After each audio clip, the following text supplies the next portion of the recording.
ശബരിമല സ്വർണ്ണ കവർച്ചാ കേസിലെ അന്വേഷണ പുരോഗതി റിപ്പോർട്ട് ഇന്ന് ഹൈക്കോടതിയിൽ സമർപ്പിക്കും. സ്വർണ്ണപ്പാളികളുടെ ശാസ്ത്രീയ ഫലം ഉൾപ്പെടെയുള്ള റിപ്പോർട്ടാകും പ്രത്യേക സംഘം കോടതിയിൽ ഹാജരാക്കുക. ജസ്റ്റിസുമാരായ രാജ വിജയരാഘവൻ, KV ജയകുമാർ എന്നിവർ ഉൾപ്പെടെയുള്ള ഡിവിഷൻ ബെഞ്ചാണ് SIT റിപ്പോർട്ട് പരിഗണിക്കുക. ശബരിമല സ്വർണ്ണക്കവർച്ചാ കേസിലെ അന്വേഷണ പുരോഗതി റിപ്പോർട്ട് SIT ഇന്ന് ഹൈക്കോടതിയിൽ സമർപ്പിക്കും. സ്വർണ്ണപ്പാളികളുടെ ശാസ്ത്രീയ പരിശോധനാ ഫലം ഉൾപ്പെടെയാണ് കോടതിക്ക് നൽകുക. 2025 സ്വർണ്ണപ്പാളികൾ ഉണ്ണികൃഷ്ണൻ പോറ്റി മുഖേന സ്മാർട്ട് ക്രിയേഷൻസിൽ എത്തിച്ചതിലും അന്വേഷണം വേണമെന്ന് കഴിഞ്ഞ തവണ ഹൈക്കോടതി നിർദ്ദേശം നൽകിയിരുന്നതാണ്. ഇതിന്റെ അടിസ്ഥാനത്തിൽ തിരുവിതാംകൂർ ദേവസ്വം ബോർഡ് മുൻ പ്രസിഡന്റ് PS പ്രശാന്തിനെ പ്രതിപട്ടികയിൽ ചേർക്കുമെന്ന സൂചനകളും പുറത്തുവന്നിരുന്നു.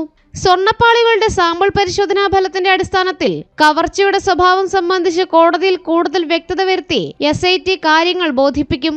ഇതുവരെ നടത്തിയ അന്വേഷണത്തിന്റെ പുരോഗതി വിലയിരുത്തിയ ശേഷമാകും ഹൈക്കോടതി കുറ്റപത്രം സമർപ്പിക്കുന്ന കാര്യത്തിലടക്കം അഭിപ്രായം പ്രകടിപ്പിക്കൂ. ജനം, കൊച്ചി.